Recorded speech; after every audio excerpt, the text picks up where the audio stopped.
Hey there, everyone. So, we have 120 days left until this thing must be completely put back together and operational for our big event on September 19th. So, let's walk around the engine and see where we're at this point and the amount of work we have going on and what we have left to do. So, as many of you know from previous videos, that we now have all the concrete done for the engine, but we still have the grouting to do over here on the high pressure side, and that's going to happen 2 to 3 weeks from now or so. Frankly, I am burned out on concrete after spending 2 months getting all the forms ready, and then all the stress and worry of pouring the 70 yards of concrete for this. And so, you know what, I'm just going to take a little break from the concrete for a little while. So, but we will be getting that grouting done fairly soon. So, back here we have, this is ready to go for the oil pan. We had a new oil pan fabricated to go in here to replace the old one, which was cast iron and was busted up. So we may get that installed this weekend if we get the holes drilled and all that, and get this back in here. Moving towards the cylinder end of the engine, we have some stair treads and steel. This is going to get put together for this step. We've got another one down here. This is going to get put together with its new treads sometime soon, and then we can get rid of that step and then have the much wider 4-foot steps that come up in here. We're not really doing anything with the cylinder right now. The piston rod is still out at the chrome plater. They haven't had a chance to work on it. The valve stems, they've been working on those. Actually, one of them is done. They still have to do something on the other. But for right now, I'm not worried about steam or the steam cylinders or anything.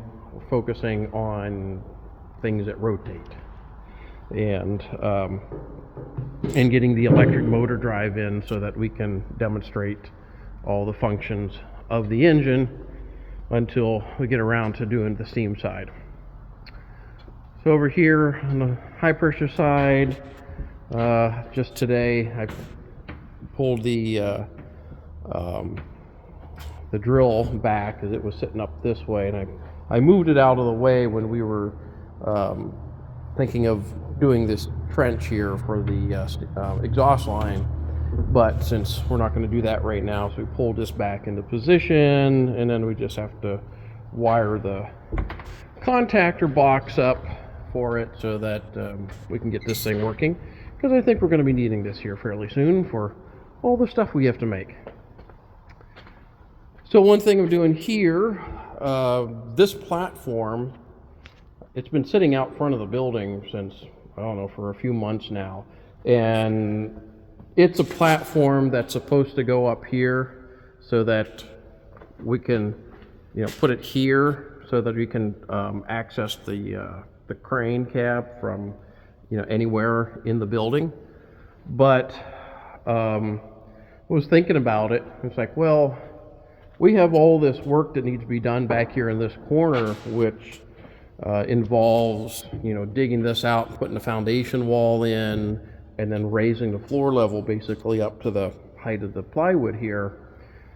And that's not going to happen this year, but I would like to have visitors able to come back through this way and see the backside of the engine.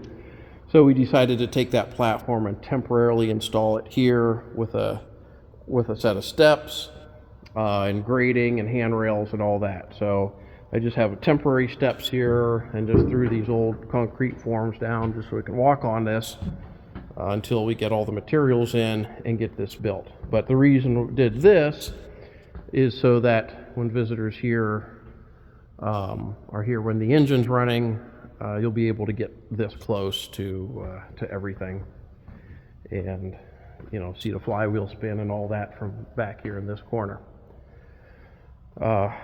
been down in the crank pits, cleaning and painting, so putting a coat of gray primer and then putting the they call it Macropoxy 646. It's the two-part Sherwin-Williams coating. The purpose of doing all this is so that when the oil that comes off of the bearings goes down in the pit and runs out, it's a lot easier to keep it clean if it's nicely painted and it's a good coating there. So we're going to get that done before we even hook up any of the lube oil systems to attempt to rotate anything. So speaking of lube oil system, I've also been working over here on this unit. Now, this blue unit came from McDonald Steel.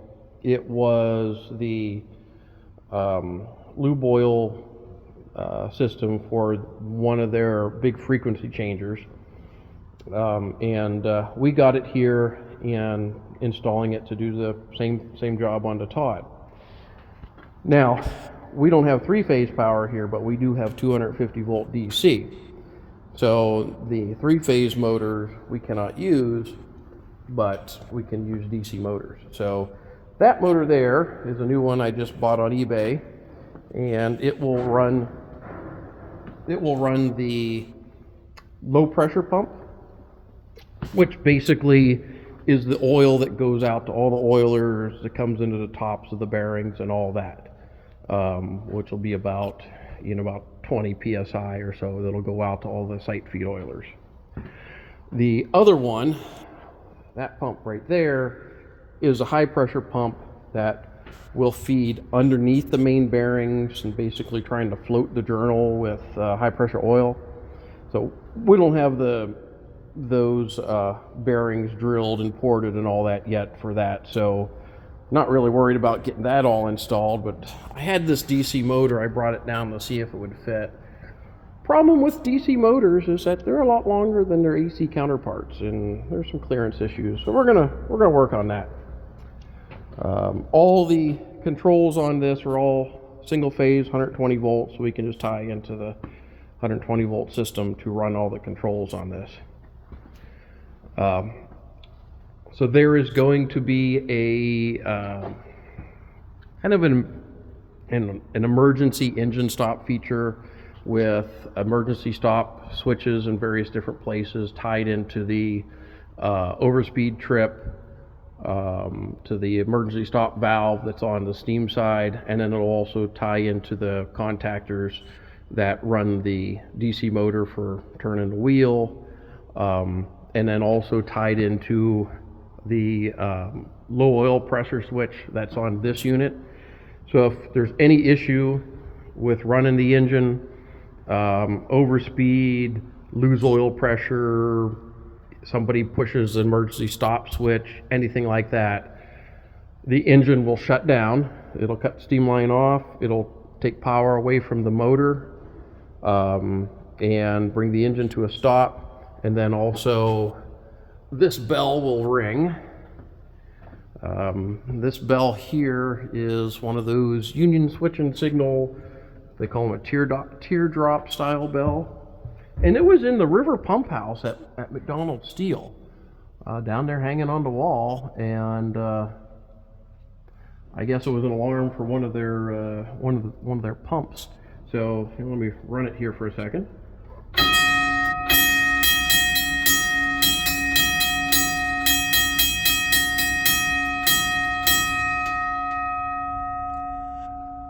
I don't know, but I kind of like that one. It has a unique cadence to it, so rather unique bell.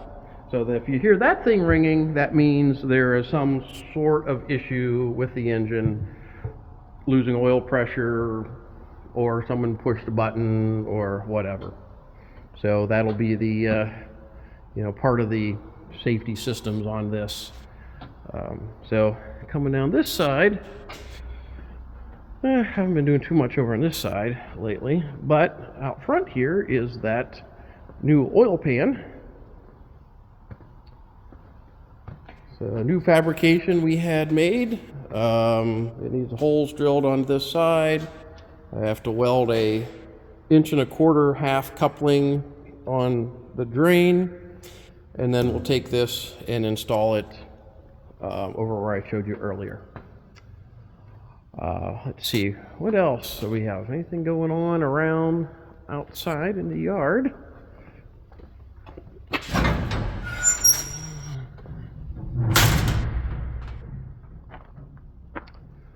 Well, 58 sitting out front right now. We have a steam locomotive experience on Sunday. One of our volunteers has been needle scaling and repainting the scale house. So we parked 58 down here so that we could use the compressor there to run the needle scaler. So he's just about done with this. Yeah, pretty much done back here. Clean this up and prime it.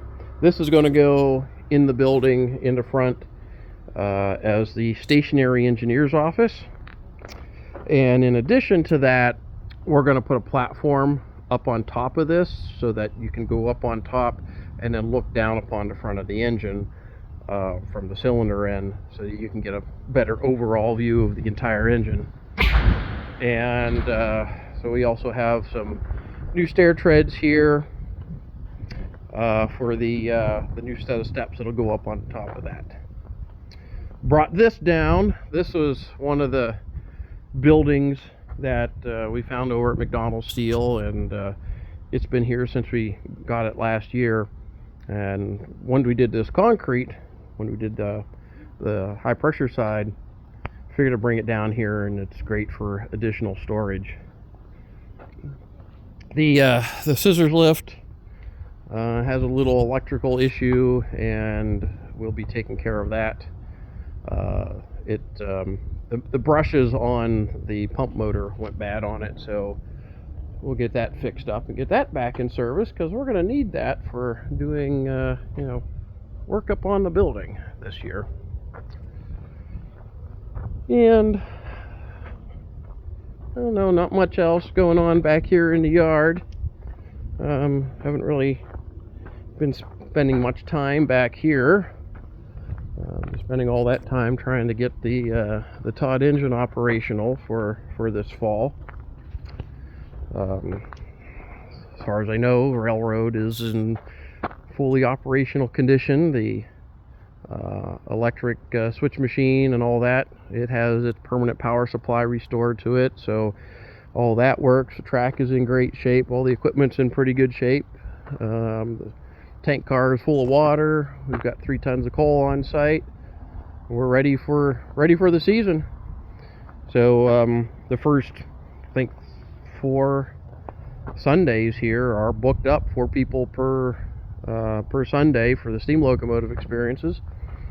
And I think we have some open spots after that. I think I'll be adding a few more days. So if you want to come on out to Youngstown, Ohio, and spend a day learning how to run the 58 and running it on our railroad, just go to our website, youngstownsteel.org, and look under events, and then you'll see the list of all the days that are available.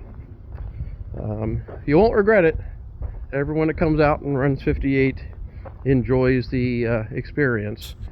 We have a lot of fun here doing this, so book your day, take your vacation, whatever you got to do, come on out, and you need to run that. All right, everyone, looks like a storm's just about ready to hit, so I'm going to go home before I get wet. All right, everyone, take care, and see you later.